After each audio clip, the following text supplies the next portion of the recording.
कि ज्यादातर किसान भाई जो अपने गन्ने की बंधाई करवा चुके हैं, कुछ जो है करवाएंगे, मतलब समय है गन्ने की बंधाई का, तो किसान भाई यहाँ भ्रमित हो जामे है कि उस टाइम में जो है गन्ने के अंदर कौन सा उर्वरक कौन सा खाद डालें जो गन्ना अच्छी तरीके से चलता रहे और किसी उर्वरक की उन्हें आवश्यकता ना पड़े।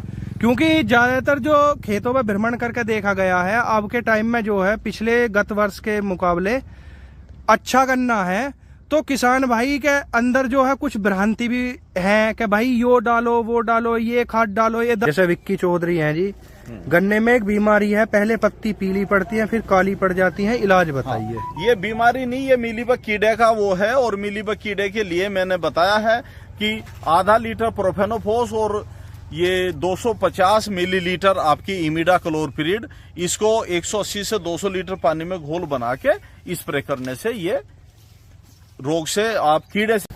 राम राम भाई, किसान महकमा यूट्यूब चैनल फेसबुक पेज पे आपका स्वागत है। तो भैया गन्ने के ऊपर वीडियो चल रही है और आज की जो वीडियो है वो मुरादपुर गांव के अंदर है। तो भैया आज का जो टॉपिक है, आज की जो विषय वस्तु है वो ये है कि ज्यादातर किसान भाई जो अपने गन्ने की बंधाई करवा चुके हैं, कुछ जो है करवाएंगे, मतलब समय है गन्ने की बंधाई का, तो किसान भाई यहाँ भ्रमित हो जामे है कि उस टाइम में जो है गन्ने के अंदर कौन सा उर्वरक कौन सा खाद डालें जो गन्ना अच्छी तरीके से चलता रहे और किसी उर्वरक की उन्हें आवश्यकता ना पड़े। क्योंकि ज्यादातर जो खेतों में भ्रमण करके देखा गया है अब के टाइम में जो है पिछले गत वर्ष के मुकाबले अच्छा गन्ना है, तो किसान भाई के अंदर जो है कुछ भ्रांति भी है कि भाई यो डालो वो डालो ये खाद डालो ये दवाई डालो उससे जो बम्पर पैदावार होगी।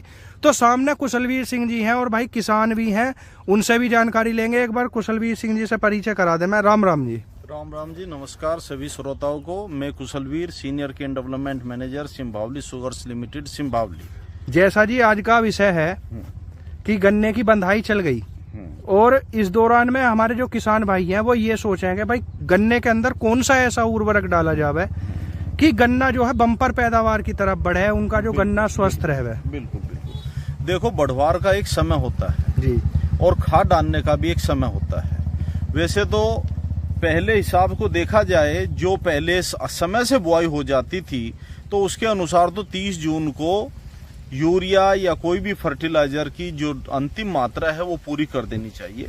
लेकिन अब किसान देरी तक बुआई करते हैं, देर तक बुआई करते हैं, देर तक कटाई करते हैं।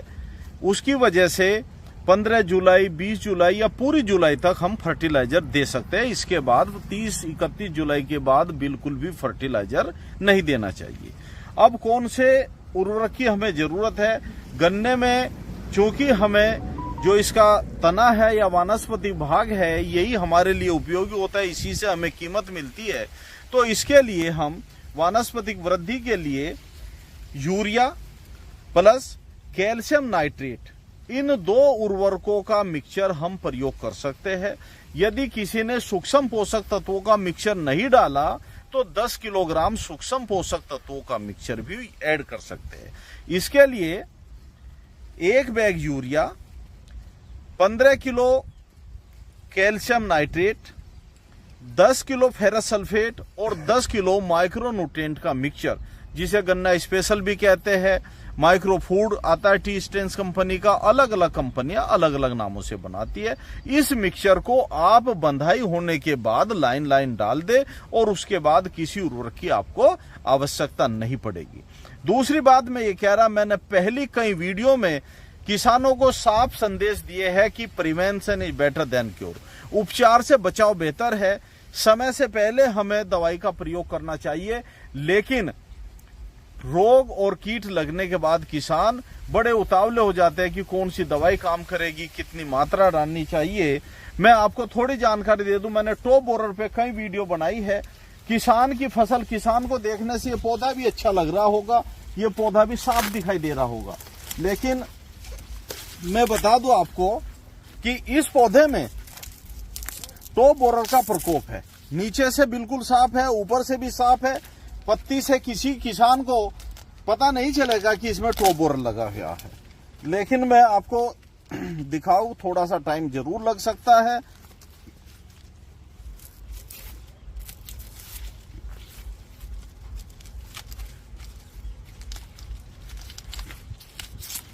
थोड़ा गैप बना लो, थोड़ा सा चदरी गमछा फैला ले रहे जरा।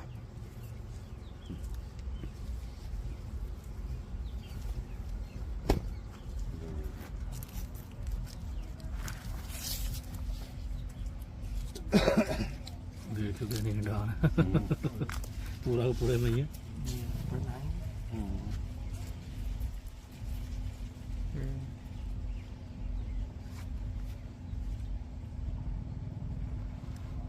देखिए पूरी ये सूंडी गन्ने के अंदर एंट्री कर चुकी है और अब कोई भी दवाई लगाएगा तो ये ना मरेगी और ना ही फसल बचेगी।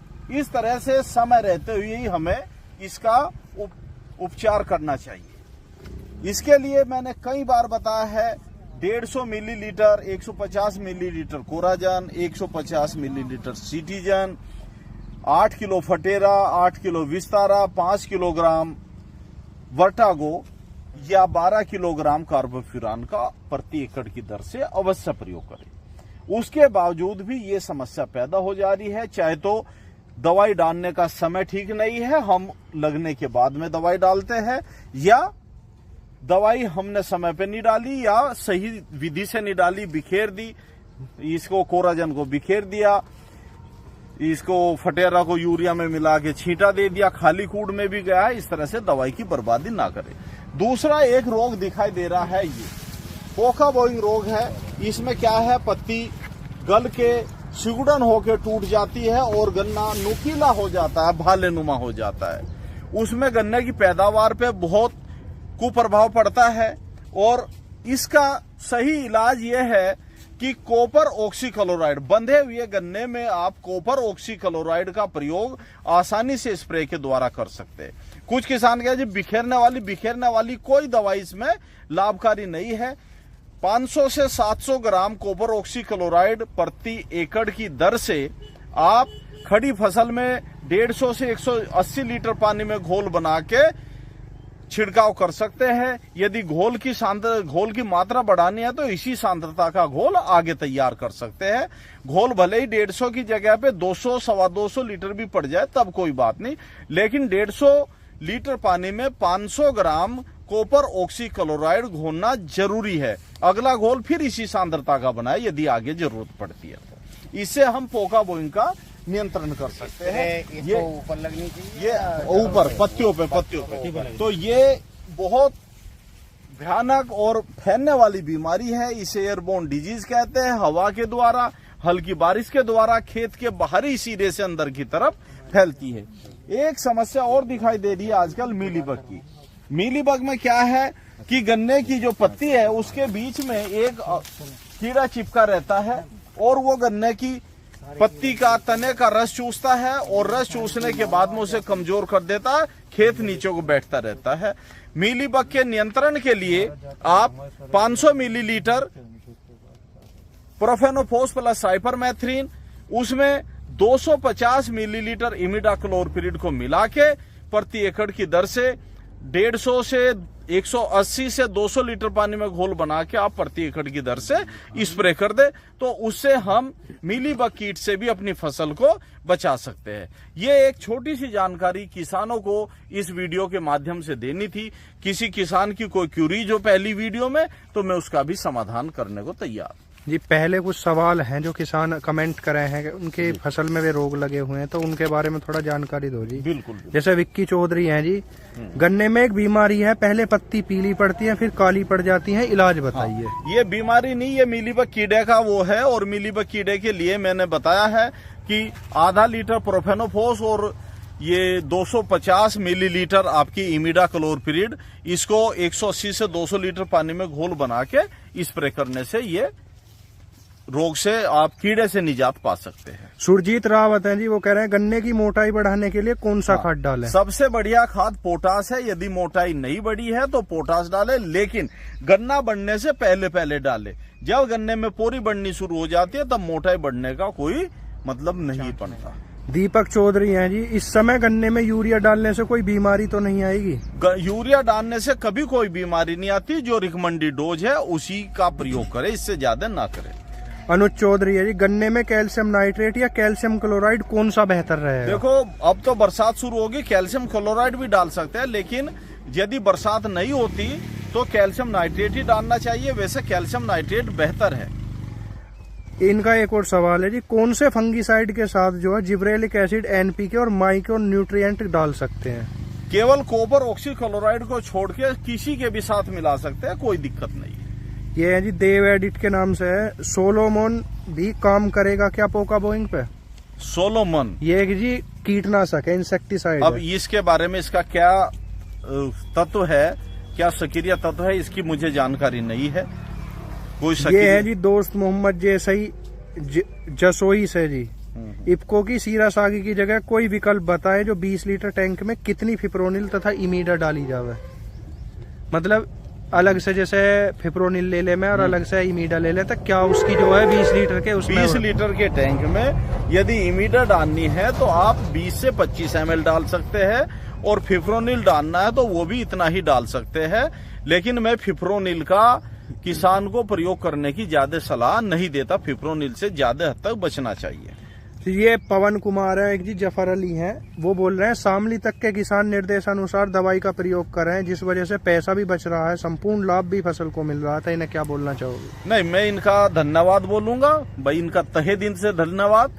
मैं जिस मकसद के लिए वीडियो बना रहा हूं, मेरा कोई पैसा नहीं है वीडियो बनाने का, ज्यादा से ज्यादा किसानों को इस जानकारी का लाभ मिले और वो इसे एडॉप्ट करे। कोई जानकारी मेरे द्वारा गलत दी जा रही हो तो मुझे बता दे वापसी में कि आपके द्वारा ये जानकारी गलत दी गई है, इससे हमें नुकसान हुआ है, मैं उसका सुधार करने की कोशिश करूंगा। वैसे ऊपर वाले की दुआ से मैं जानकारी सटीक देता हूँ।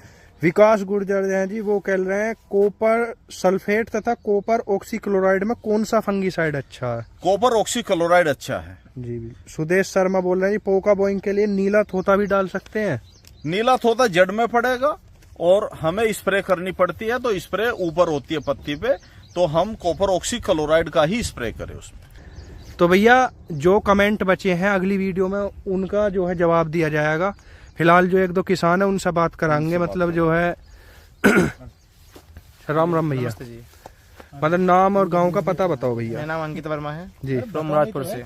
अच्छा, जैसे कुशलवीर सिंह जी जानकारी दे रहे हैं तो तुम्हें क्या लगा, अच्छी जानकारी लगी या जी, जो अंकल है? जी जो बता रहे हैं बिल्कुल बेनिफिट मिलेगा उससे। ऐसी कोई भी चीज़ नहीं बताई है जिससे कि चीज़ों को नुकसान हो। खेतों के लिए अच्छी चीज़ बताई है और जो अंकल जी ने बताया है उससे लाभ हुआ है। हमने यूज किया है इनका बताया हुआ सामान जी, उससे खेती भी अच्छी हो रही है और बढ़ोतरी भी है गन्ने में, बढ़ोतरी पहले से अच्छा है खेती हो रही है। जी जी बिल्कुल। ये मुरादपुर का अच्छा भैया एक बार जो है अपना परिचय करवाओ।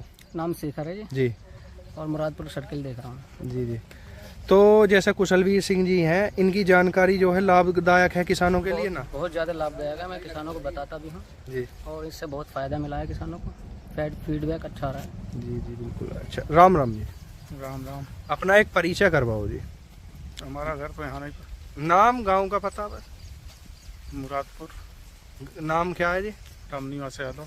अच्छा अच्छा, जैसे कुशलवीर सिंह जी जानकारी दे रहे हैं और हमारे किसान भी कमेंट कर रहे हैं, तो जी ऐसा लगा तुम्हें कि जो जानकारी अच्छी है, अच्छी जानकारी किसान है। के पक्ष में काम कर रहे हैं? हाँ, किसान भी यही कर रहे हैं जो बताए। तो ऐसा तो ना लग रही है हम के जैसे जबरदस्ती एक थोपने वाली बात हो, नहीं, भाई नहीं, बिल्कुल ऐसी सिम्टम्स बात तो दिखा नहीं के है, दवाई वो तो- बता रहे हैं? वो तो एक अधिकारी हैं, एक वैज्ञानिक भी हैं, डॉक्टर भी हैं। जी बिल्कुल। वो जो बताते वो सही बताते हैं। उनका धंधा थोड़ी है कि हम घूम घूम कर ये प्रचार कर रहे हैं। हमारा कोई दवा हमारा बिक नहीं रहा है, नहीं बिक रहा है, कंपनी से कोई संपर्क नहीं है। जी बिल्कुल बिल्कुल। वो तो मिल से जुटे हुए हैं और अपनी जो बताएं अच्छा ही बताएं, किसान के हित में फायदा ही बताएं। जी।